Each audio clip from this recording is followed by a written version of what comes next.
Hello बच्चों, आप सभी का मैं स्वागत करता हूं विशाल भार्गव। आज अपनी क्लास विद्युत क्षेत्र में तो हमने कल चर्चा की आवेश के बारे में। आवेश के प्रकार देखे हमने, टाइप ऑफ चार्ज देखा एंड आवेश के गुणधर्मों के बारे में हमने बातें बताई। चार बातें थी कुछ। कौन कौन सी चार थी? पहली जो थी वो थी योज्यता का नियम, संरक्षण का नियम, क्वांटाइजेशन या क्वांटीकरण, और चौथा जो था वो निश्चलता, इनवेरियंस। चलो, हमने कल क्वांटीकरण देखा था, क्वांटाइजेशन, तो उसमें हमने फॉर्मूला देखा था Q बराबर प्लस माइनस NE से। और इलेक्ट्रॉन की जो वैल्यू गुलाम में बताई थी कि एक इलेक्ट्रॉन में कितना गुलाम होता है, तो 1.6 × 10⁻⁹ -19 गुलाम होगा। मैंने कल प्लस लिख दिया था, तो आप माइनस कर लीजिएगा। इसी प्रकार अगर प्रोटॉन की बात करें तो प्रोटॉन में भी ये माइनस का होगा, 1.6 × 10⁻⁹ गुलाम। मतलब प्रोटॉन में प्लस 1.6 × 10⁻⁹ गुलाम होता है और इलेक्ट्रॉन में माइनस 1.6 × 10⁻⁹ गुलाम होता है। तो हमने एक क्वेश्चन देखा था कल, तो उस क्वेश्चन को सॉल्व करने के लिए क्या था, क्वेश्चन की आवेश जो दे रखा था आपको चार्ज, वो चार्ज आपको दिया था 5 इलेक्ट्रॉन। 5 इलेक्ट्रॉन मतलब इसको हमें गुलाम में कन्वर्ट करना पड़ेगा, और गुलाम में कन्वर्ट करेंगे तो माइनस तो उसकी नेचर बताता है, प्रकृति बताती है। हमें नेचर से नहीं, हमें वैल्यू से मतलब है, नेगेटिव पॉजिटिव से नहीं, हमें ओनली फॉर मैग्नीट्यूड से मतलब है, परिणाम से मतलब है। तो इसकी वैल्यू लिखेंगे 1.6 × 10⁻⁹। अब ये जो है वो गुलाम में हो गया आवेश, और समय जो दे रखा था वो मैंने दे रखा था आपको 5 सेकेंड, और आपको पूछा था विद्युत धारा, इलेक्ट्रिक करंट, तो उसकी वैल्यू होती है Q/T। तो Q की वैल्यू है 5 × 1/10⁻⁻⁹/5,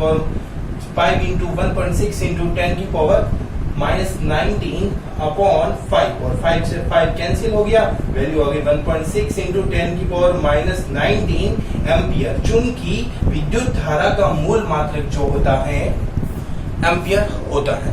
तो यह जो फॉर्मूला है, इसमें इलेक्ट्रॉन के बारे में आपने जान लिया।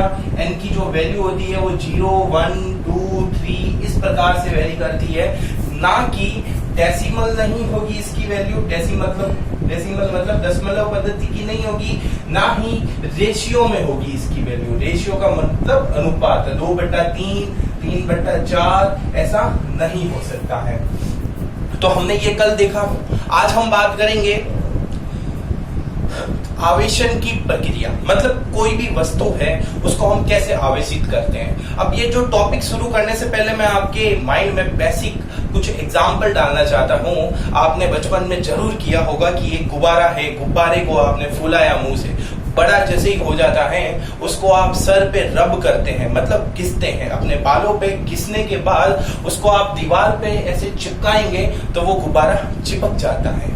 तो इसके पीछे का बेसिक जो रीजन है वो यही है कि आपने उस गुब्बारे को पकड़ के अपने सर पे रब किया था, घर्षण किया था, घिसा था, जिसके कारण वह आवेशित हो गया। जो अनावेशित था वह आवेशित हो गया, जिसके कारण वह दीवार पे चिपक गया। या फिर आपने कभी महसूस किया होगा कि आपके घर में जो टेलीविजन है, टीवी है, उसके चालू होने के बाद आप देखते हैं कि जब आप उसकी स्क्रीन पर जाएंगे और अपने हाथ को उसकी स्क्रीन के पास लेके जाएंगे तो आपके हाथों के जो रोंगटे हैं वो खड़े हो जाते हैं। तो उसके पीछे भी कारण देखा जाए तो ये आवेशन ही कारण है। तो आइए हम चर्चा करते हैं आवेशन के बारे में। तो आवेशन क्या होता है? किसी अनावेशित वस्तु को आवेशित करने की प्रक्रिया जो है वो है आवेशन। इंग्लिश में बोलते हैं चार्जिंग। आपका मोबाइल अगर डेड हो जाता है, मोबाइल में बैटरी जो है वो कम हो जाती है, तो आप उसको मोबाइल को चार्जर से ज्वाइन करके इलेक्ट्रिसिटी से डीसी करंट देते हैं और उसको चार्जिंग करते हैं। यही है हमारा चार्जिंग। तो वो चार्जिंग बाय इलेक्ट्रिसिटी था, तो उससे हम उसकी डिस्कस हम नहीं करने वाले हैं। हम तो यहाँ पर एक सिंपल परिभाषा के आधार पर इलेक्ट्रॉन को किसी अनावेशित वस्तु को आवेशित करने की जो प्रक्रिया है उसके बारे में देखेंगे। तो चलिए देखते हैं।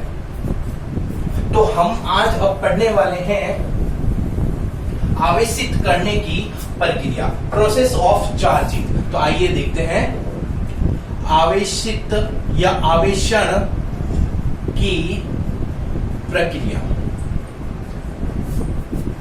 Process of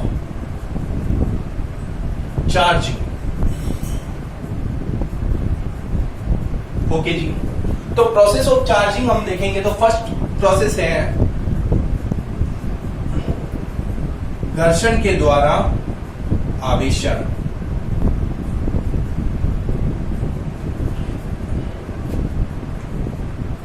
charging by friction, charging due to friction. क्या होता है चार्जिंग ड्यू टू फ्रिक्शन? देखिए, जब कोई दो अनावेशित वस्तुओं को, कितनी अनावेशित वस्तुओं को? दो अनावेशित वस्तुओं को आपस में रगड़ते हैं, रब करते हैं, तो उनके ऊपर विपरीत आवेश के आवेश उत्पन्न हो जाते हैं। तात्पर्य मेरा यह है कि जब कोई दो वस्तुएं हैं, उनको मैं बीच में रब करता हूं, घर्षण करता हूं, तो एक के ऊपर पॉजिटिव और एक के ऊपर नेगेटिव चार्ज आ जाता है। इस प्रकार के प्रोसेस को हम बोलते हैं घर्षण के द्वारा मैंने उन दोनों के बीच में आवेशित उत्पन्न कर दिया। हालांकि ये आवेश जो है वो विपरीत आवेश है। सपोज दैट कि मैंने एक एग्जांपल से आपको समझाता हूं कि बिल्ली की खाल ले ली मैंने, या रेशम का कपड़ा ले लिया। बिल्ली की खाल या रेशम का कपड़ा ले लिया, उसके साथ में यदि एबोनाइट की छड़ या फिर कांच की छड़ को ऐसे रब करता हूं,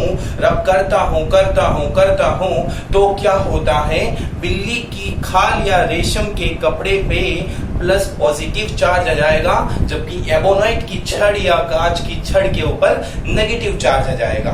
तो इस प्रकार की जो फिनोमिनॉन है, जो प्रक्रिया है, जो प्रोसेस है, जिसको हम बोलते हैं जी मैंने तो घर्षण के द्वारा आवेश उत्पन्न कर लिया। क्योंकि जैसे ही मैं किसी चीज को रब करता हूं, सपोज दैट कि मैंने अपने हथेलियों को रब किया, तो रब करने के दौरान मेरी दोनों हथेलियों के बीच में एक फ्रिक्शन जनरेट हुआ है, एक घर्षण जनरेट हुआ है, घर्षण उत्पन्न हुआ है। तो आइए हमने समझा। अब क्या सर ये सभी वस्तुओं के बीच में ऐसा लगता है? नहीं, सभी वस्तुओं के बीच में ऐसा पॉसिबल नहीं है। कोई तो न्यूट्रल ही होता है, बचपन से ही न्यूट्रल है। मतलब आप में ही देख सकते हैं कि आप में से काफी बच्चे होते हैं जिसको हम बोलते बेटा पढ़ ले, बेटा पढ़ना, वो एकदम चुप रहेगा। मतलब वो आवेशित हो ही नहीं सकता। उसने ठान लिया है कि मैं आवेशित नहीं होऊंगा, मैं जन्म से न्यूट्रल हूं, मैं जन्म से अनावेशित हूं, तो मुझे आवेशित नहीं कर सकते। तो उस प्रकार की वस्तुओं पर ये वाली जो प्रक्रिया है वो नहीं लगती है। तो आइए हमने क्या देखा, ये दो अनावेशित वस्तुओं के बीच में जब रगड़ते हैं तो घर्षण के दौरान जो उत्पन्न होने वाले विपरीत आवेश का जो उत्पन्न होना है, यही प्रक्रिया है घर्षण के द्वारा आवेशन कहलाते हैं। When we rub two neutral bodies, then they self-created opposite charge को सेल्फ क्रिएट कर देते हैं। और इसी को हम किस नाम से जानेंगे? फ्रिक्शन के द्वारा चार्जिंग। पीडीएफ में आपको मिल जाएगा, अगर आपको समझ में आई है तो मेरी बात को लिख सकते हैं। एक एग्जांपल मैंने आपको दिया, कांच की छड़ और एबोनाइट की छड़ वाला। कांच की छड़ या एबोनाइट की छड़ वो किससे रगड़ेंगे अपन? रेशम के कपड़े या बिल्ली की खाल से। ओके, एक और छोटा सा एग्जांपल दूं तो आपको पता हो तो घरों में आप करते होंगे, कंघी होती है, कंघी को बालों में ऐसे कंघी करते हो, उसके बाद में कागज के छोटे छोटे टुकड़े को आप रख दोगे और कंघी को उसके पास में लेके जाओगे, तो आप देखेंगे वो कागज के टुकड़े जो हैं, जैसे ही कंघी उसके पास में जाती है तो वह आकर्षित या प्रतिकर्षित होने लग जाते हैं, नाचने लग जाते हैं, कहने का मतलब। तो यह भी इसी का उदाहरण है। ओके बेटा, नेक्स्ट सेकंड पे आते हैं। तो दो अनावेशित वस्तुओं के बीच में विपरीत आवेश को जनरेट करने की जो प्रक्रिया है वो घर्षण के द्वारा आवेशन है। दूसरी बात, ओके, दूसरी बात जो है वो है चालन के द्वारा आवेशन। क्या बोला मैंने? चालन के द्वारा आवेशन। इंग्लिश में इसको क्या बोलेंगे? Charging due to conduction. देखो, पहला जो था फ्रिक्शन, दूसरा है कंडक्शन। घर्षण आवेशन। ओके, क्या होता है कंडक्शन के द्वारा आवेशन? देखिए, एक डायग्रामेटिकली मैं इसको समझाने का प्रयास करता हूं कि मैंने एक अनावेशित वस्तु ले ली। अनावेशित वस्तु, देखो वस्तु का तात्पर्य यहाँ पर ये मैं बार बार नहीं बोलूंगा, वस्तु का तात्पर्य इतना ही है कि ऐसी वस्तु जिसको मैं आवेशित कर सकता हूं, मतलब अनावेशित वस्तु है उसको मैं आवेशित कर सकता हूं। तो यहाँ पर अनावेशित वस्तु ले ली मैंने कोई भी, सपोज दैट मैंने फेरस ही ले लिया क्योंकि उसको आवेशित करना है, और एक मैंने वस्तु ली है जो आवेशित है। अब आवेशित है तो कौन सी आवेशित है गुरुजी? तो मैं बोल देता हूं धनावेशित है, मतलब धनावेश है, मतलब उसके ऊपर जो है ना वो छह आवेश है, मतलब 6 इलेक्ट्रॉन है बोल देता हूं। ये प्लस धनावेश है, इलेक्ट्रॉन नहीं है, प्रोटॉन है, मतलब उसको इलेक्ट्रॉनों की आवश्यकता है, 6 है। अब मैं जैसे ही इसको पकड़ के इसके नजदीक लेके जाता हूं, नजदीक लेके जाने के दौरान ये दोनों जो वस्तुएं हैं वो चिपक जाती है, संपर्क में आ जाती है, और जैसे ही ये संपर्क में आती है तो इसके पास में जो 6 प्रोटॉन थे वो 6 प्रोटॉन इन दोनों में इनकी कैपेसिटी के अनुसार, इनकी क्षमता के अनुसार वितरित हो जाते हैं। मैंने समान आकार लिया, समान मटेरियल लिया, इसलिए जो वितरण होगा वो समान होगा, मतलब 6 प्रोटॉन जो हैं तो 3 इसके पास में आ जाएंगे और 3 इसके पास आ जाएंगे। तो यहां पर फिर मैंने इसको अलग कर दिया, तो ये अलग कर दिया, यही अलग कर लेता हूं। तो देख सकते हैं आप, जब किसी आवेशित वस्तु को अनावेशित वस्तु के संपर्क में लाया जाता है तो उनकी क्षमता के अनुसार आवेशों का वितरण हो जाता है। इस प्रकार की प्रक्रिया को हम किस नाम से जानते हैं? चालन के द्वारा आवेशन। ठीक है। when neutral body is taking to contact with a charged body, then charge are distributed according their capacity. All the process is known as charging by conduction. 2 minute.